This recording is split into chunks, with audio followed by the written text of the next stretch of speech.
नमस्कार। अक्सर एक कहावत भोजपुर जिला के लोग कहा करते थे और उस कहावत के माध्यम से एक तरह से अपनी दबंगता जाहिर करने की कोशिश उन लोगों के द्वारा की जाती थी। वो कहते हुए सुनाई पड़ते थे कि भोजपुर जिला घर बा तो कौना बात के डर बा। इस कहावत के पीछे का कारण यही था कि वो ये बताने की कोशिश करते थे कि भोजपुर जिला में रहने वाले लोगों को कोई डर नहीं है, किसी प्रकार का कोई भय नहीं है, उनका कोई कुछ नहीं बिगाड़ सकता है। लेकिन अब इस कहावत का एक तरह से पटाक्षेप हो गया है। अब एक नई कहावत जो है वो सामने आने लगी है। अब उस कहावत के माध्यम से उस जिले में रहने वाले लोगों की स्थिति को बारे में बताया जाने लगा है। अब ये कहा जा रहा है कि नालंदा जिला घर बा तो कौना बात के डर बा। अर्थात नालंदा जिला में रहने वाले लोग अब अपने आप को नियम कानून और उस स्तर से ऊंचा मानने की कोशिश करने लगे हैं जहां पर जाकर किसी के विरुद्ध कार्रवाई किया जा सके। मैं ऐसा इसलिए कर रहा हूं कि एक तस्वीर मैं आपको दिखाने की कोशिश कर रहा हूं और उस तस्वीर को देखिए और समझिए कि किस तरह से नालंदा के रहने वाले एक अधिकारी के द्वारा नियम को ताक पर रखकर कार्य किया जा रहा है। किस तरह से उसके लिए एक वरीय अधिकारी का कोई मतलब नहीं है, किस तरह से वह एक पुलिस मैनुअल की धज्जियां उड़ा रहा है, किस तरह से उसके द्वारा यह बताने की कोशिश की जा रही है कि मेरा कोई कुछ नहीं बिगाड़ सकता है। न मेरे लिए कोई डीएसपी मतलब रखते हैं, न मेरे लिए कोई एसडीएम मतलब रखते हैं, न एसपी मतलब रखते हैं, न डीजीपी मतलब रखते हैं, न कोर्ट मतलब रखता है, न कचहरी और न ही पुलिस थाना। मैं ही पुलिस थाना हूँ, मैं ही कोर्ट हूँ, मैं ही डीजीपी हूँ, मैं ही एसपी हूँ, यानी मैं ही सब कुछ हूँ। कारण कि मैं नालंदा जिला का रहने वाला हूँ। आज सासाराम के पुराने नगर थाना परिसर में शांति समिति की बैठक हुई थी और उस बैठक में कई अधिकारी मौजूद थे। सदर एसडीएम से लेकर सदर एसडीपीओ, दंडाधिकारी और कुछ टीओपी के थानाध्यक्ष भी मौजूद थे। वहाँ पर टीओपी के प्रभारी भी मौजूद थे और उस दौरान जो दृश्य दिखाई पड़े उस दृश्य को मैं आपको कैमरे के माध्यम से दिखाने की कोशिश कर रहा हूँ। उस बैठक में सासाराम के नगर थाना अध्यक्ष संजय कुमार सिन्हा भी बैठे हुए थे। उनके बगल में एसडीएम बैठे हुए थे और उनके बगल में एसडीपीओ दिलीप कुमार बैठे हुए थे। क्योंकि शांति समिति की बैठक चल रही थी और उस बैठक में जिले के सासाराम शहर के रहने वाले तमाम प्रबुद्ध लोग मौजूद थे और उस बैठक में शांति समिति के स्तर से कुछ सुझाव दिए जा रहे थे, कुछ बताने की कोशिश की जा रही थी कि किस तरह से दशहरा पर्व को शांतिपूर्ण संपन्न कराया जा सकता है। लेकिन उस बैठक के दौरान संजय कुमार सिन्हा के द्वारा जो संदेश देने की कोशिश की गई या जिस तरह से पुलिस मैनुअल की धज्जियां उड़ाने की कोशिश की गई, उससे साफ लग रहा है कि संजय सिन्हा न तो किसी नियम को मानते हैं, न किसी पुलिस मैनुअल को मानते हैं और न किसी तरह के किसी भी कायदे कानून को मानते हैं जो उन्हें किसी कार्य के लिए प्रतिबंधित कर सके। तस्वीर में देखिए कि एसडीपीओ वहाँ बैठे हुए हैं, उनके सर पर टोपी है। एसडीपीओ दिलीप कुमार वहाँ बैठे हुए हैं, उनके सर पर टोपी है। उनको लगता है कि नहीं मैं एक पुलिस अधिकारी हूँ और पुलिस अधिकारी होने के कारण पुलिस मैनुअल का पालन करना मेरी मजबूरी है, मुझे पालन करना चाहिए। उनके द्वारा पुलिस मैनुअल का पालन किया जा रहा है, लेकिन उनके बगल में बैठे नगर थाना अध्यक्ष के द्वारा टोपी को नीचे रखा गया है और ये बताने की कोशिश की गई जा रही है नीचे रखकर। उतनी बड़ी भीड़ में बहुत से लोग बैठे हुए थे, उनके बगल में एसडीएम बैठे हुए हैं, उनके बगल में एसडीपीओ बैठे हुए हैं, लेकिन वो सर पर टोपी रखना जरूरी नहीं समझते। उन्हें लगता है कि टोपी उनके लिए बोझ है, वो टोपी नहीं पहनेंगे। टोपी नहीं भी पहनेंगे तो पुलिस मैनुअल का उल्लंघन नहीं माना जाएगा, उल्लंघन माना भी जाएगा तो मेरे ऊपर कोई कार्रवाई नहीं हो सकती है।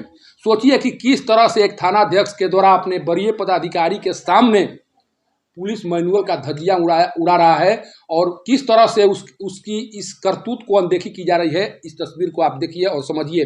जब उस बैठक में एसडीपीओ टोपी पहनकर बैठे हुए नजर आते हैं, जब अन्य जो सब इंस्पेक्टर हैं या टीओपी के जो प्रभारी हैं वो वहाँ पर प्रॉपर वर्दी में नज़र आते हैं, प्रॉपर जो ड्रेस है उसमें नज़र आते हैं। उन्हें लगता है कि नहीं पुलिस मैनुअल है या पुलिस मैनुअल के अनुसार जब सार्वजनिक स्थल पर हम जाएं तो कम से कम ये लगे कि नहीं हम पुलिस मैनुअल का पालन कर रहे हैं।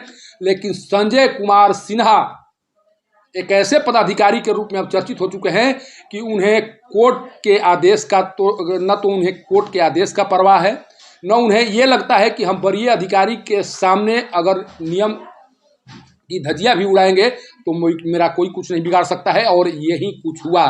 वो एसडीपीओ से बात कर रहे हैं, मुस्कुराते हुए बात कर रहे हैं। उस समय भी उन्हें नहीं लगता है कि हम अपने वरीय अधिकारी से बात कर रहे हैं, कम से कम सर पर टोपी लगा देना चाहिए। लेकिन वो टोपी उस समय भी नहीं लगाते हैं जब वो अपने वरीय अधिकारी से बात कर रहे हैं, जबकि उनके सामने जो एसडीपीओ हैं वो टोपी पहने हुए नजर आ रहे हैं। आखिर संजय कुमार सिन्हा क्या बताने की कोशिश कर रहे हैं? क्या एसपी संजय कुमार सिन्हा को पुलिस मैनुअल के उल्लंघन करने के मामले में कार्रवाई करेंगे?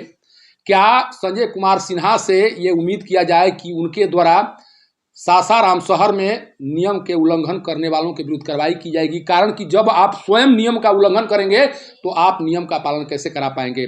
जब कोई बाइक सवार हेलमेट पहनकर नहीं जाता है तब उसके ऊपर कार्रवाई होती है। क्या इस तस्वीर के सामने आने के बाद संजय कुमार सिन्हा पर कार्रवाई होगी? ये सबसे बड़ा प्रश्न है। और मैं ये प्रश्न रोहतास के एसपी विनीत कुमार, यहाँ के डीआईजी, यहाँ के आईजी और इस सूबे के जो डीजीपी हैं उनसे मैं पूछना चाहता हूं कि क्या संजय कुमार सिन्हा कानून से ऊपर उठ चुके हैं? क्या संजय कुमार सिन्हा के लिए कोई कायदा कानून नहीं बनाया गया है? क्या संजय कुमार सिन्हा को इतना भी नहीं पता है कि अपने वरीय अधिकारियों के साथ किस तरह से पेश आना चाहिए या उस समय उनके साथ किस तरह से प्रॉपर ड्रेस में नजर आना चाहिए? ये संजय कुमार सिन्हा के द्वारा आज की जो तस्वीर पेश की गई है उसे एक तरह से पुलिस विभाग के लिए खतरे की घंटी है। और कोई भी थानाध्यक्ष या कोई भी अधिकारी अपने वरीय अधिकारियों का कद्र नहीं करेगा।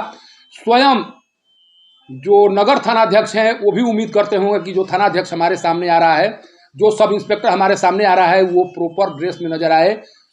लेकिन संजय कुमार सिन्हा ये नहीं कोशिश करते हैं कि हम जब भी वरीय अधिकारी के पास जाएं तो हम भी प्रॉपर ड्रेस में नजर आएं। अगर संजय कुमार सिन्हा इस तरह का कार्य कर रहे हैं तो उनके अधीनस्थ कार्य करने वाले अधिकारी फिर कैसे कार्य करेंगे? संजय कुमार सिन्हा उनसे इस तरह की उम्मीद कैसे रख सकते हैं कि वो भी पुलिस मैनुअल का पालन कर सके? और संजय कुमार सिन्हा के द्वारा रोहतास के पुलिस महकमे में एक ऐसे संदेश देने की कोशिश की जा रही है जिस संदेश के बाद कोई भी अधीनस्थ अधिकारी अपने वरीय अधिकारियों को तवज्जो नहीं देगा, न उनके द्वारा पुलिस मैनुअल का पालन किया जाएगा। कारण कि एक उदाहरण है, उनके द्वारा ये कहा जाएगा कि जब संजय कुमार सिन्हा के द्वारा पुलिस मैनुअल का पालन नहीं किया जाता है तो आखिर उनके ऊपर कार्रवाई क्यों नहीं की जाती है? क्या वो नालंदा के रहने वाले हैं इसलिए उनके लिए कोई कायदा कानून नहीं बनाया गया है, कोई नियम नहीं बनाया गया है? आखिर संजय कुमार सिन्हा पर कार्रवाई क्यों नहीं होती है?